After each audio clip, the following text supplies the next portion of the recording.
بسم اللہ الرحمن الرحیم۔ السلام علیکم ورحمۃ اللہ وبرکاتہ۔ سب سے پہلے درود شریف، اللہم صلی علی سیدنا و مولانا محمد وبارک وسلم علیہ۔ جی دوستو، آپ سے گزارش ہے کہ میرا چینل انبیاء کے معجزے سبسکرائب کر دیں تاکہ آنے والی ہر نئی ویڈیو آپ تک پہنچ سکے۔ آج کا موضوع ہے شعیب علیہ السلام کی مدین کو تبلیغ کرنا۔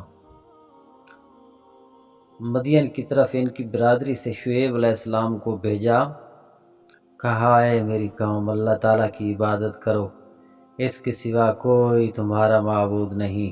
بے شک تمہارے پاس تمہارے رب کی طرف سے روشن دلیل آئی، تو ناپ اور تول پوری کرو اور لوگوں کی چیزوں گھٹا کر نہ دو، اور زمین میں انتظام کے بعد فساد نہ پھیلاؤ، یہ تمہارا بھلا ہے اگر ایمان لاؤ۔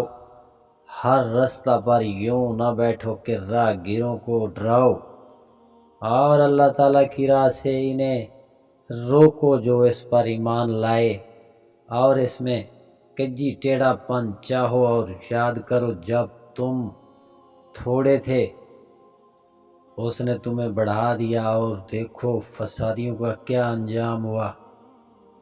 مدین اصل میں حضرت ابراہیم علیہ السلام کے ایک بیٹے کا نام ہے، اس کی اولاد پر بھی مدین ہی بولا جاتا رہا، یعنی ایک قبیلے کا نام مدین ہوا تو پھر اسی قبیلہ کے لوگوں نے ایک شہر آباد کیا، اس کا نام بھی مدین رکھا۔ حضرت شعیب علیہ السلام اس قبیلے کے فرد تھے۔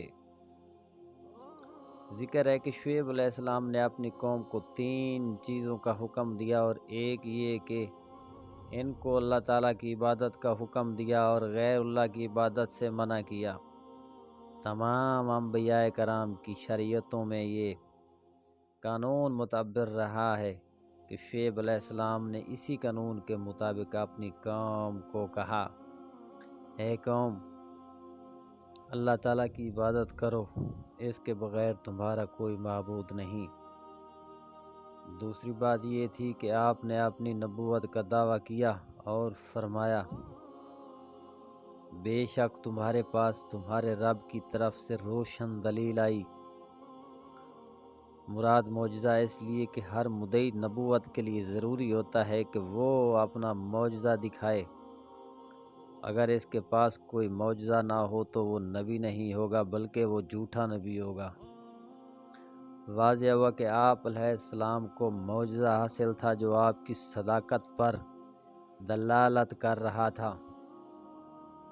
البتہ یہ معجزہ کیا تھا اس کا ذکر قرآن پاک اور احادیث شریف میں واضح طور پر نہیں، البتہ سیب کشاف نے بیان کیا ہے کہ آپ علیہ السلام نے موسیٰ علیہ السلام کو عصا دیا تھا، جس سے آپ نے جادوگروں کا مقابلہ کیا تھا اور ان کے بڑے بڑے سانپوں کو نگل لیا تھا، یہ آپ کا معجزہ تھا۔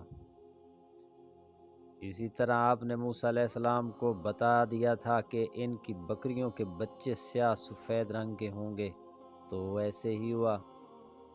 تیسری بات جو آپ نے اپنی قوم سے کی وہ یہ تھی کہ انہیں برائیوں سے روکا۔ تمام انبیاء کرام کی یہ عادت شریفہ رہی کہ وہ اپنی قوموں کو برائیوں سے روکتے رہے، خصوصاً سب سے بڑی برائی سے روکنے میں زیادہ توجہ دیتے رہے، اور اسی سے ابتدا کرتے آپ نے بھی اپنی قوم کو سب سے پہلے یہی کہا،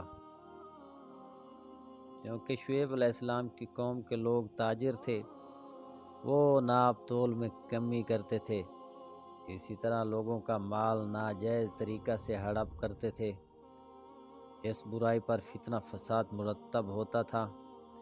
اس لیے سب سے پہلے اسی چیز کی طرف آپ نے توجہ فرمائی۔ ناپ تول کو پورا کرنے کا حکم دینے کے بعد عمومی طور پر یہ ارشاد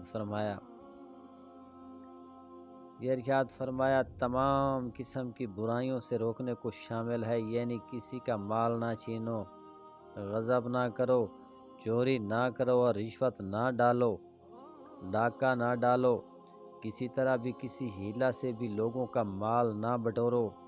اس کے بعد آپ علیہ السلام نے فرمایا اور زمین میں انتظام کے بعد فساد نہ پھیلاؤ۔ اللہ اکبر، زمین میں فساد پھیلانا دین و دنیا کو برباد کرنا ہے۔ اللہ تعالیٰ نے اپنے نبی بھیج کر جب زمین میں اصلاح پیدا کر دی، ایک خاص نظام پر منتظم کر دیا، تو اب تمام برائیوں کے ارتکاب سے اس میں فساد نہ پھیلاؤ۔ اسی طرح جب اللہ تعالیٰ نے تمہیں کثیر مال اور نعمتیں عطا کر کے زمین میں انتظام پیدا کر دیا، تو تم اس میں حرام کی آمیزش کر کے فساد کیوں پھیلاتے ہو؟